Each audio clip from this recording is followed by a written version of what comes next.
Elektryczne samochody elektryzują głównie dziennikarzy. Konsensus w narodzie jest taki, że drogie to, brzydkie to i w dodatku jak się zepsują te baterie, to panie, ile to pieniądza pójdzie.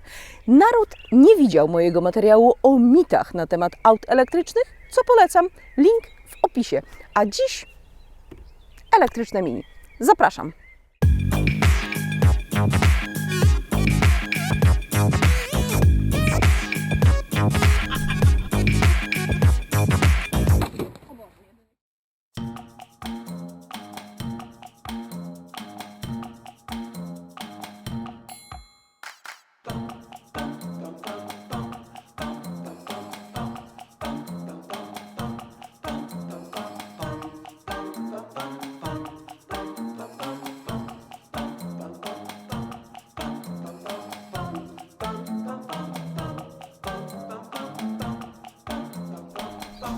Wewnątrz jedyną zauważalną zmianą w stosunku do Mini o konwencjonalnym napędzie jest wyświetlacz przed kierowcą.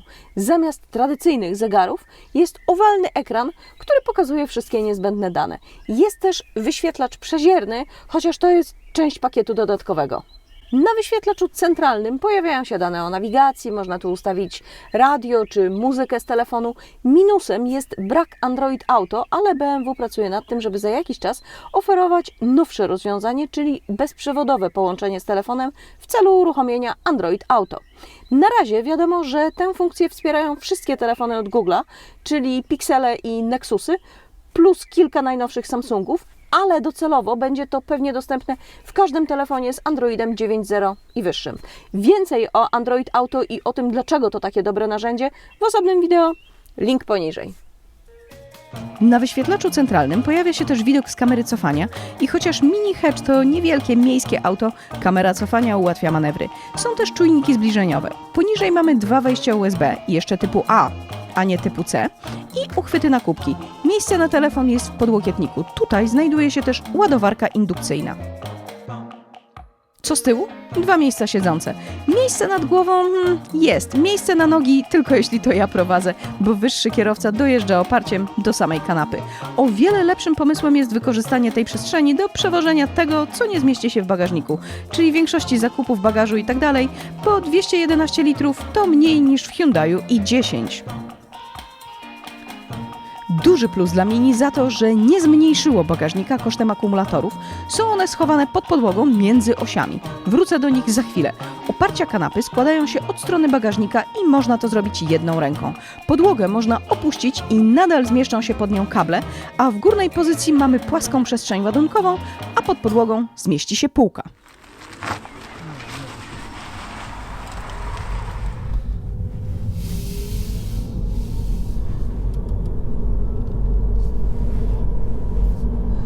Parę lat temu jeździłam innym trzydrzwiowym Mini, ale z zupełnie innym napędem i zupełnie innymi możliwościami.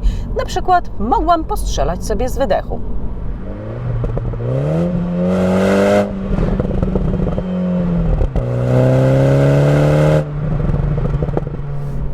Elektryczne Mini może być bezszelestne z wyjątkiem sytuacji, kiedy porusza się z prędkością poniżej 30 km na godzinę. Wtedy samochody elektryczne muszą wydawać dźwięk ostrzegawczy. I wydają. Nikt nie wie, co to takiego, więc jeszcze chwilę zajmie, zanim ludzie się nauczą.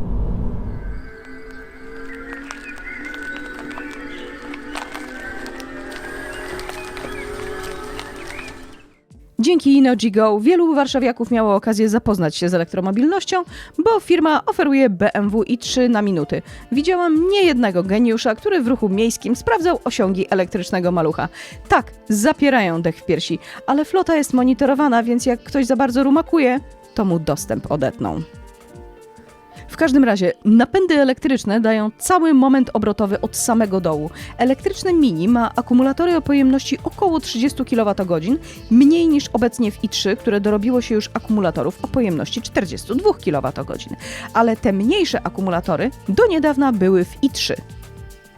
Wprawdzie Mini wykorzystuje ten sam napęd co i3, ale jest on inaczej rozwiązany. To znaczy i3 ma motor elektryczny z tyłu i napęd na tylną oś. Mini jest przednionapędowe, napęd na przednią oś. Tylko akumulatory są w tym samym miejscu pod podłogą, więc środek ciężkości jest nisko. Zużycie energii chciałam już powiedzieć spalanie, ale ugryzłam się w język, to około 15 kWh na 100 km według danych producenta. Obiecywany zasięg to między 235 a 270 km w zależności od warunków na drodze, stylu jazdy, pogody. Sposoby i czas ładowania szczegółowo omawiam w innym materiale o samochodach elektrycznych, link w opisie. W skrócie, można w domu ze zwykłego gniazdka i to trwa bardzo długo. Można mieć w domu gniazdko o większej mocy i wtedy trwa to krócej. Takie same gniazda dostępne są też na mieście. Albo można skorzystać z publicznych szybkich ładowarek i doładować się do 80% w pół godziny.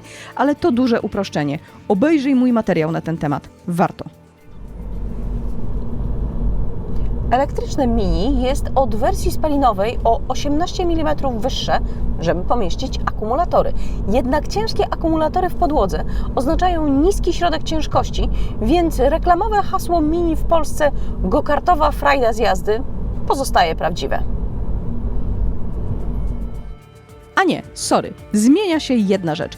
W elektrycznym Mini jest rekuperacja lub odzyskiwanie energii, czyli zdejmuje nogę z gazu, samochód hamuje, aż się zatrzyma. W ten sposób odzyskuje energię. To coś, co pojawia się w autach hybrydowych, a przede wszystkim elektrycznych. Ostatnio ćwiczyłam to w elektrycznym Nissanie Leaf. Wymaga przyzwyczajenia, ale to poziom skomplikowania porównywalny z przesiadką z manuala na automat. Uwielbiam jeździć Mini. Przemawia do mnie cała historia marki, stylistyka, mam torbę Mini w paski. Ale serio, to jak Mini wchodzi w zakręty, jak trzyma się drogi, zasługuje na pochwałę. Zawieszenie doskonale radzi sobie też z garbami. Na jednej z dróg, które pokonuję regularnie, ustawiono ostatnio garby, które Mazdą wolę brać z prędkością poniżej 20 km na godzinę. Mini przejeżdża je bez trudu szybciej, nic nie dobija, a samochód się nie huśta. A to są moim zdaniem ważne cechy auta miejskiego, bo nie da się ukryć, z zasięgiem na poziomie 200 km, może trochę więcej, przy naprawdę idealnej pogodzie i dobrych umiejętnościach jeżdżenia elektrykiem, elektryczne Mini jest tylko do miasta. Jasne, już widzę te komentarze, że taki samochód jest bez sensu. Podobnie jak 300-konne bydle stojące w tym samym miejskim korku. Mini nie celuje w praktyczność, ale to chyba nie jest dla nikogo zaskoczenie.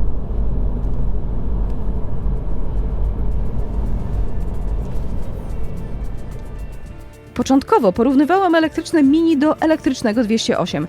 Porównanie wyszło na niekorzyść, bo ten ostatni ma większy zasięg i dodatkową parę drzwi, a w dodatku kosztuje trochę mniej.